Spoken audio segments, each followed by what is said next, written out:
ठीक है, सिर्फ तेरी जुबान पर भरोसा करके ये सौदा कर रहा हूँ। अगर 2 महीने में बाकी पैसे नहीं मिले तो मैं ये जमीन तो लूंगा ही, साथ में तेरी जमीन पर भी कब्जा कर लूंगा।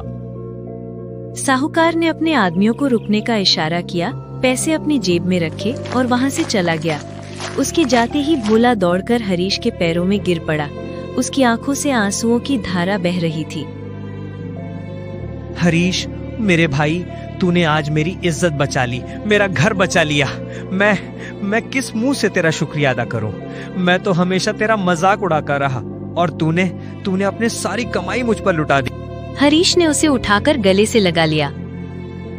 उठ भोला, पैरों में नहीं गले लग, दोस्त हूं तेरा।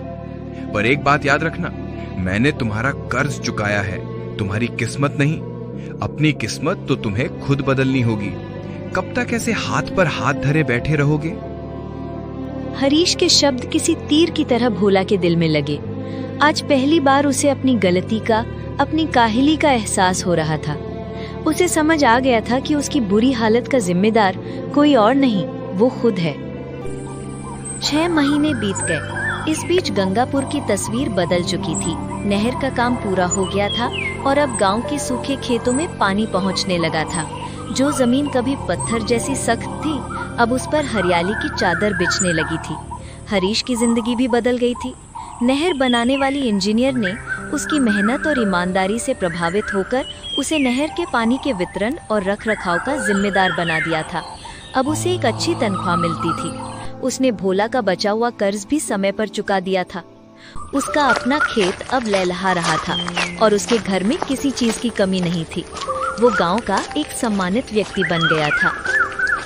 लेकिन सबसे बड़ा बदलाव भोला में आया था। हरीश के उन शब्दों ने उसे अंदर तक झकझोर दिया था।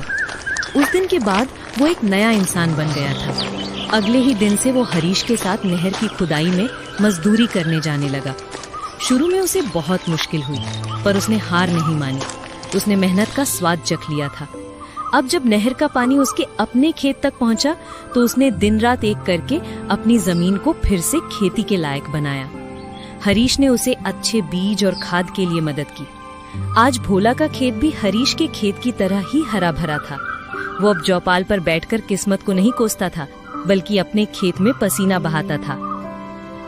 एक सुहानी शाम दोनों दोस्त फिर से उसी तालाब की सीढ़ियों पर बैठे थे, पर आज का नजारा अलग था। तालाब अब पानी से लबालब भरा हुआ था और चारों तरफ हरियाली थी। हरीश, मैं कितना बड़ा मूर्ख था। मैं किस्मत को, भगवान को कोसता रहा और तुम चुपचाप अपनी किस्मत खुद लिखते रहे। उस दिन अगर तुम ना होते तो मैं और मेरा परिवार सड़क पर होते। भोला, मैंने कुछ नहीं किया, मैंने बस अपना कर्म किया। और देखो, जब तुमने कर्म करना शुरू किया तो तुम्हारी किस्मत भी बदल गई।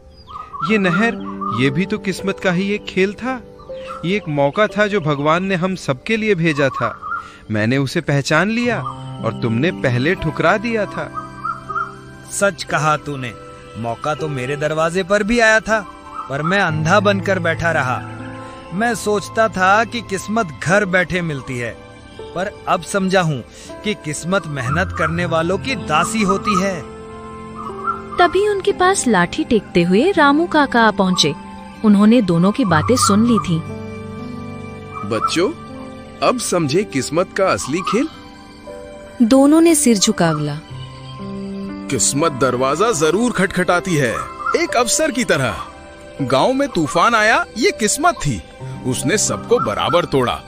गांव में नहर बनाने का काम आया, ये भी किस्मत थी, उसने सबको बराबर मौका दिया। पर उस दरवाजे को खोलकर अफसर का स्वागत करना या उसे बंद रहने देना, ये हमारा कर्म होता है। उन्होंने भोला की ओर देखकर कहा, भोला, तुम दरवाजे के बाहर बैठकर अपनी किस्मत पर रोते रहे। तुमने सोचा कि दरवाजा अपने आप खुल जाएगा,